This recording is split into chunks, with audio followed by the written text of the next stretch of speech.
Welcome to our webinar today. Thank you for joining us for this informative session on risk management. My name is Bethlehem Mbaye, and today I am joined by my colleague, Tim Burnham, and we will be your host throughout this session.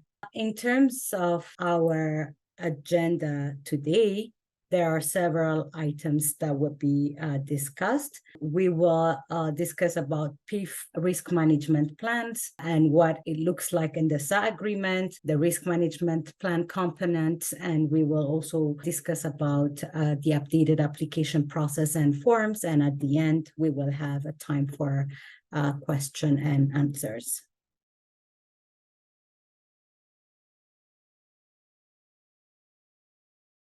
Part one of today's session is a look at the PIF risk management plans, and to be specific, Plan B.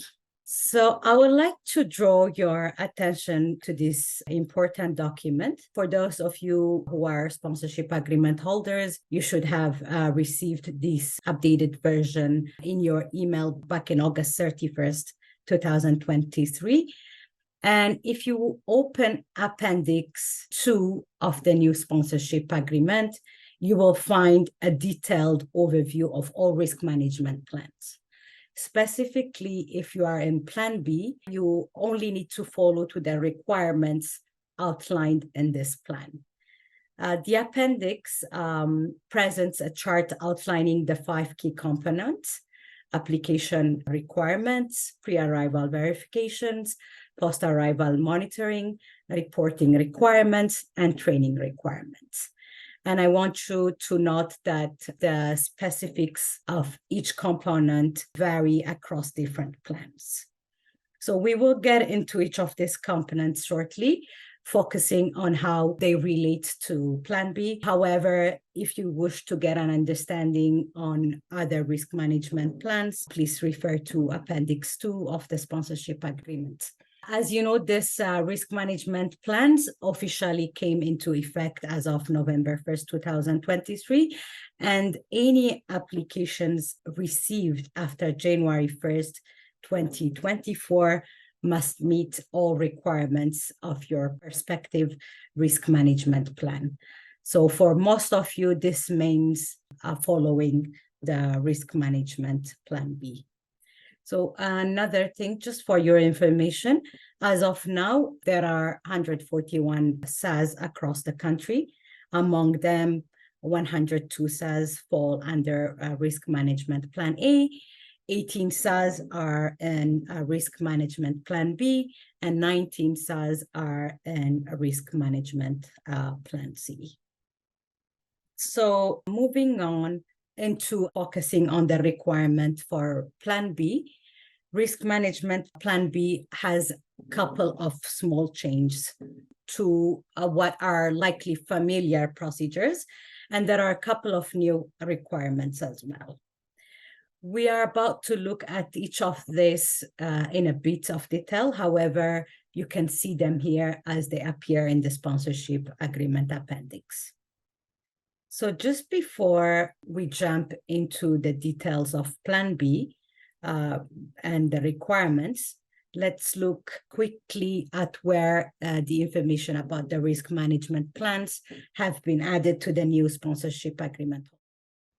So Section 5 of the organizational assessment outlines the organization assessment process that is now a part of the 5-year agreement cycle.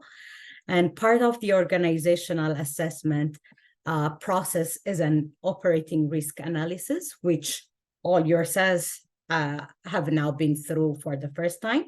And this means that every 5 years, when the sponsorship agreement is up for renewal, all SAS, regardless of their current risk management plan, will need to go through the organization assessment process again. It is the scoring of the operating risk analysis that determines a SAS risk management level plan as A or B or C. Next, in Appendix 2, we have an overview of the 5 main components for each risk management plan level. So there are a couple of key changes to the agreement that related to risk management plans. First, in Appendix 2, the SA may recover a one-time maximum payment of $525 per application for direct administrative costs incurred by the SA in support of the application. So you can find this information in Appendix 1 on the financial guidelines, paragraph D. Just to remind you, the funds cannot come from the refugee. So this contribution may come from the constituent group or a co-sponsor or combination of both. So we include a note on the administrative fees because these fees may be used to cover accounting fees, which may include the financial audit required as part of the 5-year organizational assessment and operating risk analysis. And the second, in the updated agreement, a statement is included that SAS in Plan B or C will be moved to a lower risk plan after 2.5 years if IRCC does not identify any issues or concerns via pre-arrival verification or post-arrival monitors over the first half of the agreement duration period. This means a move to a lower risk plan level, and corresponding requirements could happen partway through a sponsorship agreement cycle. So now we will go briefly through the 5 components of the risk management plan as they pertain to Plan B. First is the application stage requirements. This is new for all PSR applications. So there is a digital intake.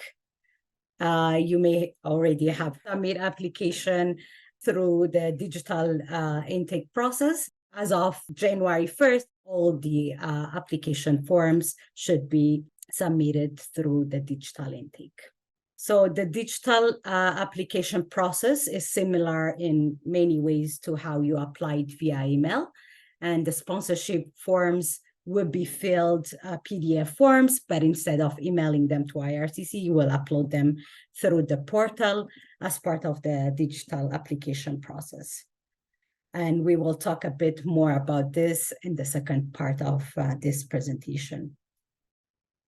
The other thing is the updated forms and guides.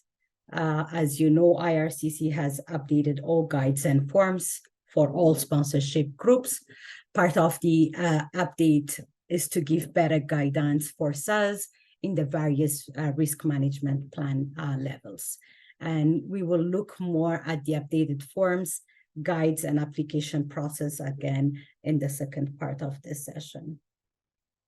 So for Plan B specifically, there is only a small change regarding the settlement plan.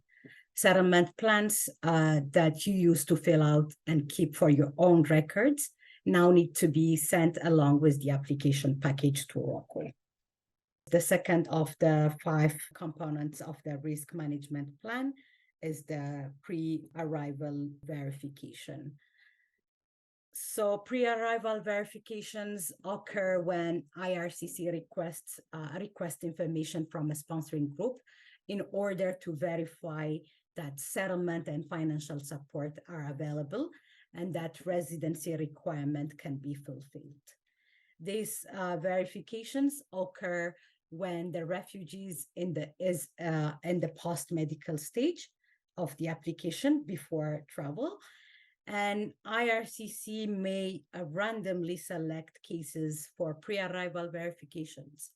So if one of your SA cases is selected, IRCC will send a letter and your SA will have 30 days to provide an updated settlement plan and demonstrate that 100% of the sponsorship funds are available. Again, this will apply to any cases submitted as of January 1st, 2024. And we will look more at the forms and demonstration of funds in the second part of this session. Next is the third component of the risk management is the post-arrival monitoring. For Plan B, post-arrival monitoring requirements bring a very small change. For Plan B, SAS, IRCC may again randomly select cases for review every 2 months.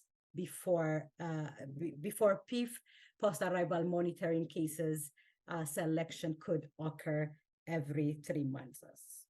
So if you don't already have the document and would like to know more about the case review process and timeline, there is a PDF available on the RSTP website. And we have included the links to the English and French version as well on the slide. The fourth component of this risk management plan is reporting. So again, as you know, your SAS annual report should include details about settlement activities from the course of the year and projected activities for the upcoming year. Now, for Plan B, SAS will also submit reports only on settlement activities 2 times per year. As you know, your SAS annual report should include details about settlement activities from the course of the year and projected activities for the upcoming year. So now Plan B SAS will also submit reports on settlement activities 2 times per year. And they will provide detailed guidelines on how to handle these new reporting requirements. The fifth and the final component of the risk management plan is training. So regarding the training requirements and Plan B, training remains an individualized requirement for every SAS, regardless of risk management plan. So your SAS may have had training needs identified as part of your organizational assessment summary, or some support needs may arise during a sponsorship year. But there are no specific trainings requirements directly related to being in the Plan B risk management level. But if you require any training or support, please do not hesitate to contact your local RSTP trainer, and they should be able to arrange those trainings for your SAS. Okay, so now my colleague team will take over for the second part of the session. Okay, thank you. So moving into the second part of the session, we're going to look more closely at the updated application process and the new and the updated forms. So beyond just digital signatures, there are a number of updates to the various forms and the guide, and there's also a new form that we're going to look at. We'll take a look at the changes to the undertaking and the settlement plan, the appointment of a representative in expected community of settlement, and we'll also look at the change of contact form and also the guide. So the sponsorship undertaking form has been updated. For plans B and C, the undertaking and settlement plan forms have been combined into one. So to access and fill out the settlement plan, you only need to select your SAS plan from a list on the form. The PDF is a dynamic form, and so when you select your plan, the parts of the settlement plan that you're required to fill out will open for you. So when you look at the form, you'll notice that the settlement needs checklist has been extended to outline more specific support needs and to show the plan for how the settlement supports will be shared among the sponsors. So that's one of the differences. Also, SAS and Plan B fill out the undertaking settlement plan form and retain it in your SAS records as you always have before. The settlement needs checklist in the undertaking and settlement plan is significantly extended. So it now includes tasks by according to when those tasks are likely needed throughout the sponsorship year. The narrative questions have been removed, and much of the information you would have put in the narrative is now answered in the settlement needs checklist. And the financial needs checklist is still included, but separated out from the extended settlement needs checklist. So just a brief note on the appointment of representatives in the expected community of settlement form. This is IMM 5956. If your SAW works with representatives in the community of settlement, then you likely know that the old form had the same settlement needs checklist on it as the settlement plan form. So similarly, the updated forms align with changes in other forms. There's still a narrative question on how parties to the sponsorship and appointed representatives will share settlement responsibilities, and it can be signed digitally. Now, this is about a new form, the change of contact form. It's a brand new form that includes information that used to be in other documents. So you'll use this form if you want to make changes to your SAW's contact information on file at IRCC, or if your SAW needs to add or remove official representatives. And again, this is a dynamic form, and it can be signed digitally. If you are adding an official representative on the change of contact form, there's a checklist for required supporting documents that you'll see. So proof of citizenship, registered Indian status, or permanent resident status. There's a criminal record check, sponsor assessment form, which contains basic information about the sponsor, and the RSTP training certificate. The training certificate currently comes from the PIF Organizational Assessment SAW renewal course that was offered as a self-study online course, part of the PIF operational assessment process. So the PIF SAW renewal course is being adapted, and it will become a course specifically for new SAW signing authorities and main contacts. Now to the guide, Guide 5413, which is the guide for sponsorship agreement holders. It's been updated to include an introduction that summarizes all of these recent changes to the forms and processes. The guide also includes information that is specific to the PIF risk management plans and their different requirements. The guide will also likely seem very familiar. It still has the hyperlinked set of contents listed by step to help you navigate around the document. And there are a number of links throughout the document that can take you to related sections of the document. This update includes new document checklists for different risk management plan, which should come in very handy around any new requirements when you're using the digital portal. The guide also still contains post-submission information that now includes details about post-submission risk management requirements, like pre-arrival verification instructions. So let's look at those for a moment. So if you recall, IRCC may randomly select a Plan B or a Plan C SAW application for pre-arrival verifications. If you're selected, your SAW will need to provide an updated settlement plan and proof of funds for the sponsorship.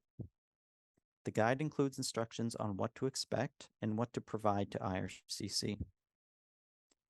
In addition, if your SAW is working with an individual co-sponsor for the case selected, then the co-sponsor will need to submit a financial profile form as well.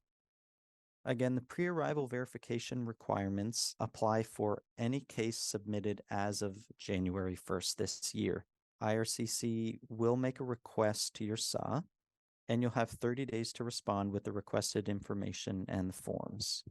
Your SAW will need to provide proof of funds and demonstrate that 100% of the sponsorship settlement support funds are available. So information on proof of funds is included in Step 5 in the guide and in Appendix A, Financial Guidelines. We're going to go through just a high-level overview of what's involved in the proof of funds. However, there are other training sessions and opportunities for any of you who would prefer to see specific examples with calculated budgets. So I'm sure you already understand that sponsorship funds cannot come from the refugee. So part of the proof of funds is showing the source of those funds. Over the years, SAs have suggested some good practices around proof of funds, and these are some of the good practices. One is to document your organization's fundraising activities, obtain records for any funds transferred for sponsorship, avoid accepting cash donations, since, of course, it's very difficult to show that those funds did not come from the refugee, and set up a standard for your constituent groups and co-sponsors to follow so that they also document the source of any funds they provide for sponsorship. And keep in mind that proof of funds for pre-arrival verification is the sponsorship budget amount based on an application stage cost estimate. This is something a little bit different than calculations based on the RAP rates or the Resettlement Assistance Program rates, if you've been doing all your calculating using that. So the sponsorship cost table outlines the minimum support amounts based on family size. It includes startup costs and the 12 months income support, and the total of those two things added together. So sponsorship cost estimate is based on amounts in the sponsorship cost table. So it's very important to reference this table. These costs categories are likely familiar to SAW reps, as RAP rates also include these same two categories, the one-time startup costs and the 12 months of income support. If your SAW has been creating application budgets based on RAP rates, ensure that all the budgeted amounts are equal or higher to the sponsorship cost table. So just to take, for example, say a family of 4. If you go down to the family size to 4, you'll see that the 12 months of income support is $21,200 and the startup cost is $7,500. So these amounts are estimates, and they're the same for all over Canada. And that's how you use the table based on the family size that you're sponsoring. In-kind deduction table. So the sponsorship cost estimates can include the estimated value for donated items as well. Maximum donation amounts are in the in-kind deduction table. So like the cost estimate, amounts in the table apply to any location in Canada, and you subtract these amounts from the total sponsorship cost estimate to find the final minimum level of funds to demonstrate your proof of funds. So again, for example, with a family, if they receive donated housing, you could deduct $11,328 from the total cost amount. And as a reminder, these amounts are the maximum that can be deducted from the sponsorship cost estimate. So that's how you use the in-kind deduction table. Now, demonstrating proof of funds for an account in trust. So if you're keeping funds in trust in an account, please remember these following guidelines. The funds remain in the account until the refugee arrives. Funds collected for different sponsorship applications cannot be combined into one account. They must be held in Canadian institution and in Canadian currency. And funds from conditional sources of funding are not accepted. So some examples of conditional sources of funding are things like GICs or funds that have restrictions on the time or your ability to withdraw funds at any chosen time. If your SAW is keeping funds in an account and you're asked for proof of funds, you'll need to provide the following: a copy of the original signed and stamped letter from the financial institution. You'll have to provide all bank statements since the in-trust account was opened, and documentation to prove how these funds were gathered. Again, all of this information is in the Guide 5413, in the step-by-step instructions, so you can refer there for more information. And also, RSTP has regional trainers with many years of experience dealing with proof of funds requirements, because similar proof has been required from other sponsorship groups. So if you need assistance with your case-specific questions around proof of funds or calculating the application stage sponsorship cost estimate, your regional trainer could be of great help. And at the end, we'll show the contact for how to get in touch with your regional trainer. Okay, demonstrating proof of funds. So if you're working with an individual co-sponsor for a sponsorship case that requires pre-arrival verification, here's what you need to know. An individual co-sponsor is the only sponsor who can pledge settlement support funds from income. So if your SAW is working with a co-sponsor, providing proof of funds will require that the co-sponsor submit the following: a financial profile and their most recent notice of assessment from the Canada Revenue Agency. And you'll find other accepted and non-accepted proof of income documents, again, in the guide 5413 in Appendix A, which is on financial guidelines. You also need to make sure that the amount that the co-sponsor has pledged is an allowable amount. And the way you determine whether it's an allowable amount is that you use the formula from the guide to be certain. And so this is the formula. We have it at the bottom of the slide here. It essentially goes the individual co-sponsor's gross income minus the co-sponsor's annual cost of living minus their financial contribution to other sponsorships minus their financial commitment to this sponsorship, and that equals the remaining income. So to find further support on proof of funds, you can see one of these following resources. Again, the RSTP regional trainer in your area can help you with this. RSTP's monthly webinar series, the guide 5413 Appendix A on the financial guidelines, or you can request a training from RSTP. A quick reminder that sponsorship forms will remain fillable PDFs even when submitting them through the digital portal. You will fill the forms and then you upload them into the portal.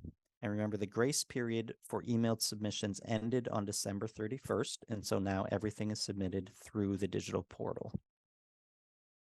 Also, we've had questions about how to create digital signatures now that all the forms can be signed digitally. So there will be instructions on how to sign the documents, again, in the guide 5413. We've also included a short video that is sort of a step-by-step guide on how to do these digital signatures. Okay, so thank you everyone for your attentiveness. I will just bring up our contact information so that you have it there on your screen. Thank you. Have a good day.